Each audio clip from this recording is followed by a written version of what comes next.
Fellow Kenyans, in the last few weeks, we have made it our business to travel around the country and know how the Kenyan people feel about this government and the projects that it's doing. And I can report that we are extremely disappointed. Our taxes are being pilfered, embezzled in a way that we've never seen before. Ni wizi bila kazi. And it's a great disappointment to every person of every generation in Kenya for the kind of theft and thuggery that we are seeing in government. Nothing is happening without plunder and theft. And unfortunately, we have the President of the Republic of Kenya leading the way by being the most corrupt individual in our government.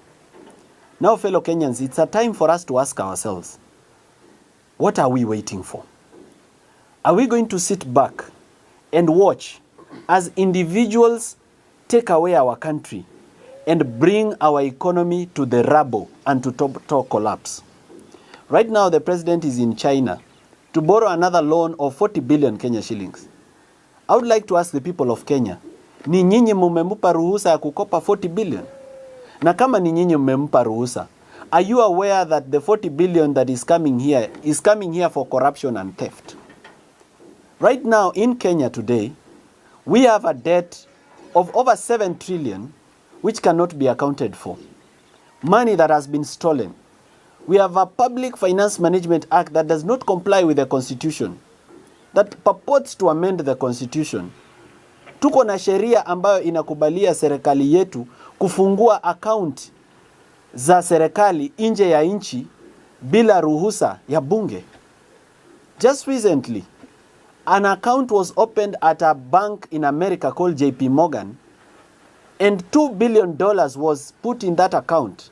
And out of that $2 billion, $1 billion was transferred to another account. This account was opened in the name of Kenya Sovereign Wealth Fund. Signature came from the CS of Treasury.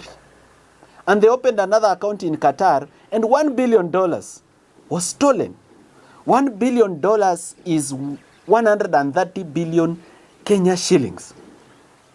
Right now, we are being told that the best way to build our country is through public-private partnership, where the president is purporting to lease our airport, a national pride, a strategic asset to the nation, the gateway to our country. This is something that affects national security, and our president is willing to give our airport to corrupt Indians to run it. For 30 years, he should have even given the lease to the end of his term, but he's willing to give our airport for 30 years. This thing called public-private partnership is used to do money laundering in our country. The president is saying he is very proud of the expressway, but the expressway is a crime scene. The expressway ni pesa yetu ambayo iliibiwa kutoka SGR, kampuni ikaenda ikaregistrwa na Wakenya kule China, ikakuja Kenya ikajenga expressway wakaanza kulipisha to launder money that was stolen through corruption. We've been to Nyandarua, where there is the Captain Ndunyunjeru Road, which is Mau Mau Lot 4. We've been to Ikumbi Road in Kigumo. We've been to Olengoroni Stadium in Nakuru. We've been to Kamarini Stadium in Elgeyo Marakwet. We've been to the Kipkaren Water Treatment Project in Uasin Gishu. We've been to the Kangundo Road Wakulima's Market. We've been to Makweni, Katua Ke Nunguni Road, which was allocated 362 million and 255 million already stolen, and there is no road. We've been to Kabonyo Kanyagwal, a project worth 2.5 billion. That there is nothing to see. We've been to Kisumu, Afri Cities Convention Center, and got Nanga Barube Road in Siaya, which are stalled, and Kanyadhiang Kadel Road in Homa Bay, and Mbita Sindosori Road. And all these are investments by this government where money is stolen and nothing is done. Wakenya wenzangu, ni vizuri tuanze kujiuliza kama ni kweli tumewapa wanasiasa ruhusa ya kuiba pesa za wananchi wa Kenya. The reason we've been traveling around the country is because 70% of the electorate of our country does not understand that corruption affects them. Therefore, this is a call to you, a Kenyan, kama mimi. Ni wakati wako usimame na Kenya. Don't leave this for Morara or this team. It is now your personal responsibility to do the little that you can do in the space that you occupy to change our country. Mjue kwamba 70% ya wapiga kura Kenya wako mashinani na informal settlements. Na kule hata labda hizi televisheni ambazo tunatazama hawatazami hizo. Ni vizuri tujiondoe in our comfort zone, tuende mahali wako kwa ground. Tuzungumze nao. Kwa sababu watu ambao wako mashinani wanafikiria kwamba ufisadi ni mambo ya watu wa Nairobi. Kwa sababu mtu ambaye yako mashinani hajawahi kuna wengine hawajawahi kuguza milioni ama hawajawahi kuguza 500,000. Sasa ukimwambia bilioni 5 ama bilioni 12 imeiba from treasury, hawaelewi and they are not able to connect. Ni vizuri tuende tuwazungumzie waelewe kwamba hiyo barabara ambayo iko karibu na wao imeibwa. Waelewe kwamba hiyo hospitali ambayo iko karibu na wao ambayo mtu alikufa kwa sababu hakukuwa na MRI machine ama hakukuwa na X-ray machine ama hakuna dialysis machine ama hakuna oncologist. Waelewe kwamba hiyo ni ufisadi. There is over 3 billion and I can confirm with authority that 3 billion was allocated through parliament for equipping level 3 and level 4 hospitals, and the whole 3 billion was stolen. Nothing was ever bought. Kwa hivyo Mkenya popote ulipo, ujue kwamba hii kazi sio yetu peke yetu. Lazima tushikane mikono. Tujitolee. Kila mtu azungumze na familia yake. Uzungumze na marafiki zako. Mkiwa katika chama ya wamama, zungumzia uongozi mbaya na ufisadi. Ukiwa katika kuchumbiana ama date, set aside 5 minutes ya kuongelea mambo ya ufisadi na uongozi mbaya. Na mimi nataka kumuonya na kumpa onyo kali Mheshimiwa William Ruto. Nilimwambia kwenye televisheni tukiwa JKL kwamba yeye tayari amekwisha kuwa bilionea. Hakuna kitu kingine ambayo pesa inaweza kumsaidia kwa sasa. Hawezi kununua afya njema na hawezi kununua uzima wa milele na milele. William Ruto, you cannot buy eternal life. Stop stealing. If the president stops stealing, members of parliament wataacha kuiba. Governors wataacha kuiba. Senators wataacha kuiba. Kama rais mwenyewe anaweza kuwacha ufisadi. This spirit of greed must end in our country. And I'm encouraging all the people of our country across all generations, whether you are a Gen Z, a millennial, a baby boomer, this is your moment. Usijione mdogo. Na usione kama uko na followers kidogo, ama wewe si mwanasiasa, ama wewe si mtu wa kuzungumza. Sisi ambao tumesimama hapa tumejitolea. Na hatujajitolea kwa sababu tunataka viti vya siasa. In fact, I want to tell all Kenyans today that if you find me running for member of parliament, munipige viboko. If you find me running for senator, na ni najizungumzia, I'm not speaking for the rest. It's time, of course, for the youth to take up leadership positions, so they may want to take up those positions. I'm speaking for myself that I'm not interested in being a member of parliament in any constituency in the Republic of Kenya. I'm not interested in being a senator of any county. I'm not interested in being a governor of every county. What I'm doing is patriotism to my nation. If the people of Kenya see it fit to take me to a higher level and give me a higher platform so that I can defend them and so that I can take the nation forward, I'll humbly accept it. But as of now, we are not doing this because we are interested in anything. Therefore, wewe pia wewe Mkenya, usi-expect kitu. Do it out of passion and out of love for our country. We don't want change tomorrow. We want change today. Thank you very much. I want to give the floor to my colleagues here. I have young professionals who are doing very well in the various fields where they are. And I'd like to give them an opportunity on the floor so they come up and talk to you about the various issues in our country like impunity and abuse of office, and to talk about this project that the government is talking about, what kind of workmanship is in those projects. Kwa sababu tulishasema kwamba kazi ya William Ruto ni wizi bila kazi. Akilaunch mradi haitaanza, na ikianza itasimama, na ikiisha pesa itaporwa na itafanywa vibaya. So somebody is going to also talk about that, and somebody is also going to talk about abductions and misuse of the criminal justice system and marginalization of communities. Kwa hivyo napenda nimpe sasa ruhusa wakili Steve Mbugwa, who is also a council member of the Law Society of Kenya, wakili tajika hapa Nairobi, ili aje pia azungumze msikia. Asante sana. Thank you very much, fellow Kenyans. I would like to start by mentioning that as Kenyans, we need to be very patriotic, and as young people, we need to be very deliberate. And I say this because we have witnessed serious misuse of power and impunity of the highest level in this country. The head of state has over time made it very clear that he's not going to comply with court orders and is going to disregard the rule of law. True, he's living to his true beliefs, because in 2010, when we were voting for the 2010 Constitution, the president rallied against this Constitution, and he voted against this Constitution. A clear indication that he doesn't believe in the rule of law, he doesn't believe in constitutionalism, and therefore he does not respect human rights, human dignity, and all the rights and principles of good governance for this country, which we gave unto ourselves. That has been exhibited by his subordinates and his juniors at the National Police Service.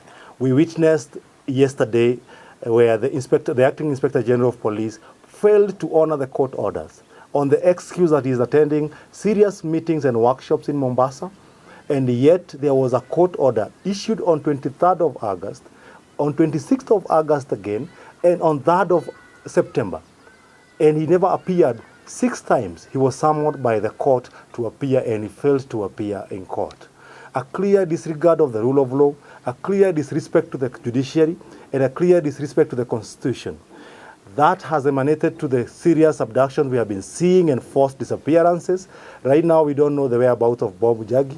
We don't know the whereabouts of Nadine Longton. We don't know about his brother Jamil, where he is. All those were arrested because of protest in Kitengela, and nobody knows their whereabouts.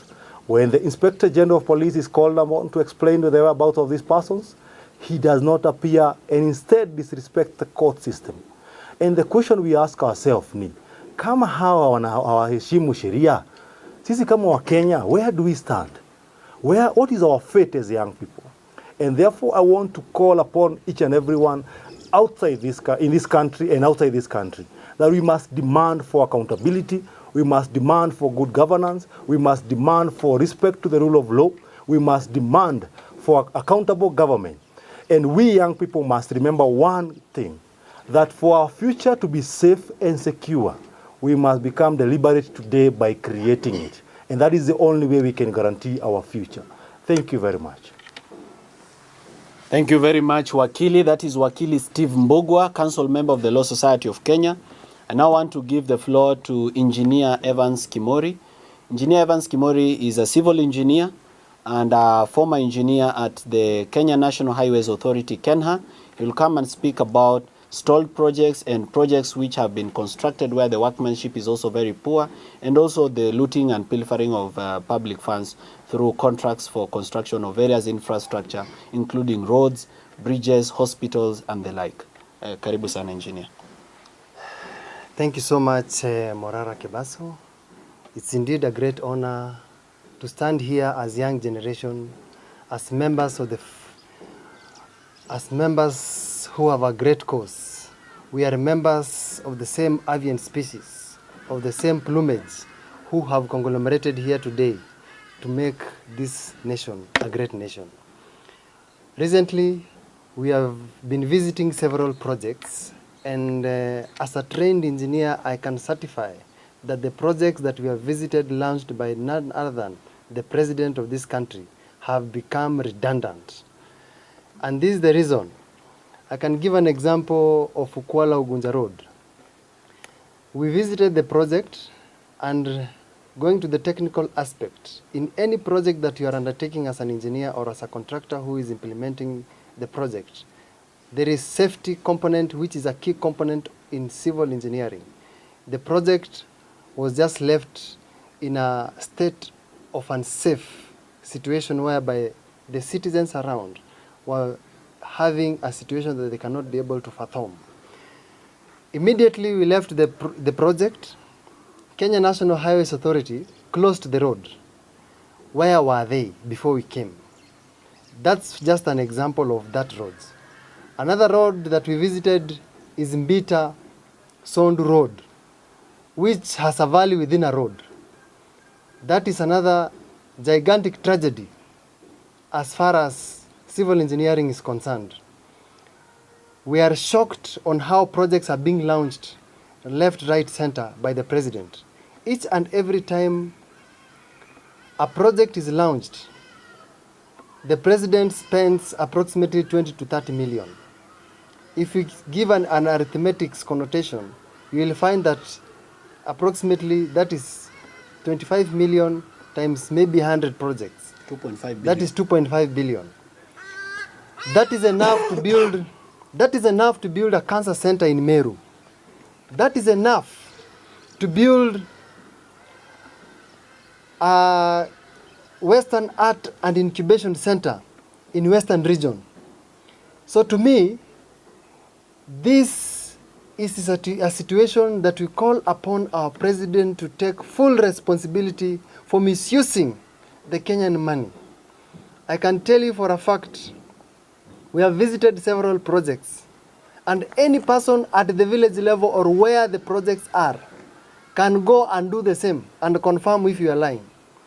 It is indeed shocking that we have had information that the president called the chiefs and instructed them to remove his name from where he launched the project. In fact, today, as we are speaking, the president is in China to take a loan on behalf of our country so that he can come and launch another road. This is a sad state of the nation.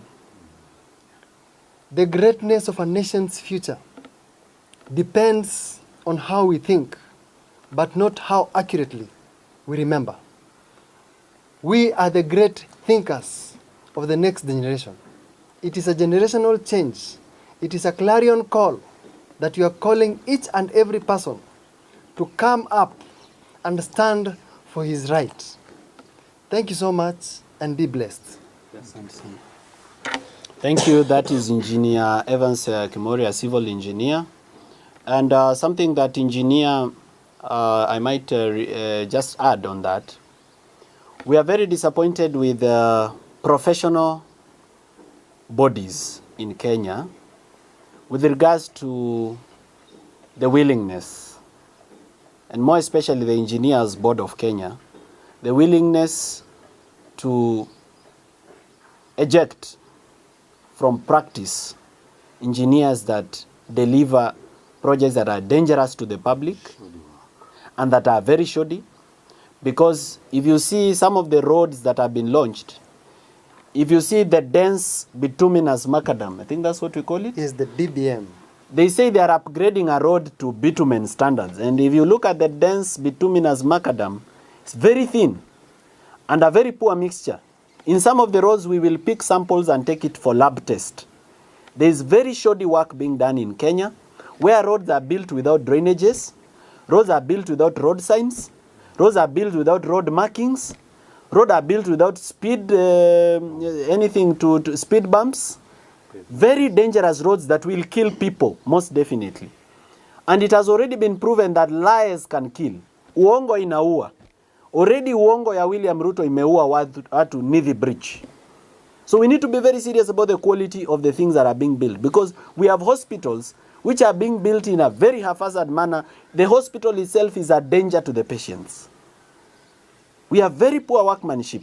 And these engineers, they are certified and licensed by the Engineers Board of Kenya. Which begs me to ask, what the hell is Engineers Board of Kenya doing about engineers who are producing shoddy work in the institutions where they are working? Secondly, we have the Institute of Public Accountants, ISPAC, What are they doing about these accountants and auditors that are cooking government books where corruption is all over the place? I spoke to the Auditor General and told her that 90% of the corruption in Kenya doesn't even get to the Auditor General's report. So there's a role to be played by professional bodies. I'm grateful for the effort that the Law Society of Kenya is putting in terms of trying to actually deregister and strike off the role of advocates, those advocates that participate in corruption. I believe that they can do better and that they can do more, because the role of advocates is full of people who are encouraging corruption. In every corruption scandal, there is a rogue advocate involved. We need to rein in on those professionals who are participating in the theft and holding public funds in client accounts in the name of holding funds for clients. Kwa hivyo, professional organizations, we are asking for your help. You are not toothless. You are not unable, you are not powerless. You've been given the power by the law to deal with some of these professionals. Please do something about it so that we have a better country and a better nation and opportunities for everybody to live, work and grow. I now want to invite Wakili Joshua Okayo. Wakili Joshua Okayo is a man who has been through a lot. He has been abducted and tortured, and he still stands today as the president of the Kenya School of Law and is coming to speak his piece. Karibu Wakili. Thank you, Morara, and thank you, Kenyans. It's a sad day that even as we mourn families, youth who were lost during the protests, and even as we gather to try and find a number of youths who've since gone lost and have not been found, the president has the audacity and the temerity to tell the people of Kenya that he is not aware of anyone who has been abducted, and should there be any such case, then it should be reported to him. Number one, this is a person who doesn't know what is happening in his country. And if he does know and he is ignoring that fact, then that means he's the one behind these abductions. So it is time we raise our voices higher and speak to the kind of disregard of the Constitution and the Bill of Rights that is happening in Kenya right now. And I think it's incumbent we make it known that Kenya has not ratified the international instrument on enforced disappearances. And this must be done with immediate effect. I think it's time we ratify this instrument. It's important to lead us in a way to try sanitize the country or get the country clean off these abductions and enforced disappearances. At the same time, we need a national, or rather a local instrument. And that means there should be an act of parliament that speaks to enforced disappearances and abductions in this case. We cannot just have the provisions on, in two articles, 25 and 51 of the Constitution, speaking about habeas corpus, and it stops there, nothing more. And also, there's also another provision in the Criminal Procedure Code. We cannot have only 3 mentions on something that is of national importance as enforced disappearance at this moment. So the government must respect the rule of law, and it must implement the provisions of the Constitution, which are the aspirations of Kenya, that the Kenyans decided that this is what we aspire to achieve as a country. Last week we were touring the Nyanza region, and my colleagues have spoken about quite a number of projects. Kadiel Kanyadhiang, Afri-Cities project in Kisumu, we have the Mbita Sori Sindo Road, and many others. Look, the worst road we have seen so far in our tour of the country is the Mbita Sindo Sori Road. Very bad. It's in a sorry state. That tells you that that region is actually marginalized. 3 billion. And that road cost 3 billion Kenya shillings. 3 billion. And my engineer here said it has a valley within a road. You can imagine. 3 billion. All right? 74 kilometers road, only 12 kilometers is done, and it's not done. Because you use 1 to 2 hours to cover 12 kilometers. How so? So really, that region has been marginalized, and I think it's time we be serious. It's time we get serious, and I encourage the government. President William Ruto, you toured that region, I think 1 week ago. Please respect your promises. please deliver on your promises, because you cannot go around lying to unsuspecting Kenyans, telling them how good life is gonna be after you leave that region, but then projects stay stalled. All right, things are not implemented. Money is poured, but the hugest chunk of that money go to your pocket. We cannot continue living like this. At this point, Kenyans, we have to speak for ourselves, and that is why we are here today. And we are telling you that we can only do so much, but with you together, we can do the most for this country, and we can deliver this country out of the hands of these money-thirsty cabals. Thank you so much. May God bless you, and we hope all of you join us in this journey towards a new, better Kenya. Thank you. Asante sana wakili. Let's give him a hand of a clap. I know yesterday I put out an announcement that I've cancelled my tour of Mount Kenya region because of security reasons. Ladies and gentlemen, even as we stand here, it's not been easy for us. We've been through threats. We've been through being followed. Just the other day, my lawyer Solonka Pareno, who is not here, was followed. I have also been followed by a double cabin KCU, a black double cabin that was fully tinted. When we checked the number plate, it belonged to a Mazda Demio. So we know the tactics the government is using to intimidate us. This government that does not provide drugs to hospitals has bought a system called Pegasus from Israel, which is using to tap our phones. But we can tell them that they cannot beat us in technology. In fact, the only advantage they have over us is that they have money. The advantage that we have over them is, number one, we are truthful and honest. And number two, we are young. We can get what they have, but they cannot get what we have. Therefore, the state should not intimidate me as the leader of this team, and it should not intimidate any leader who is part of this team. I am warning the Inspector General that if anything happens to my team, he will be personally held liable. Personally. Therefore, our safety and security is his responsibility and his headache. He should think about how to make us safe without spying on us. This same government has a machine called Phantom. Phantom is being used by NIS to track your phone even when the phone is off. This government at DCI headquarters, it has the Crime Research and Intelligence Bureau, which we fund with our taxes so that it can protect us, so that it can collect intelligence on criminal activities and protect the nation.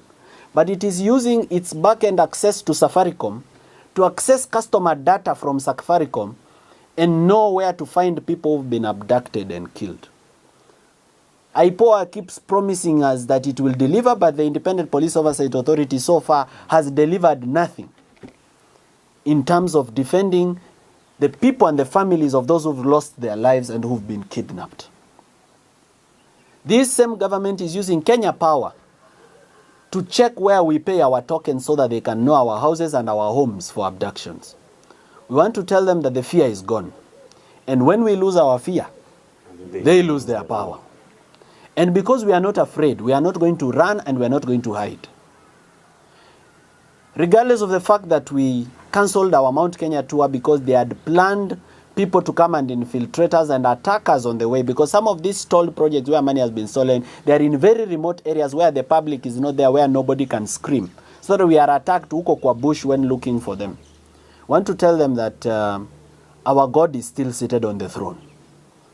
The God or Allah of Kenya is still seated on the throne, and he will defend us because our God is a God of truth. We want to ask all Kenyans to pray for us, keep us in your prayers, support us where you can. You can fundraise for us fuel where you can and to maintain our security. But most importantly, amplify our voices. When we speak, amplify it so that we get rid of all this mediocrity in our governance once and for all. William Ruto is convinced that he has bought parliament and he has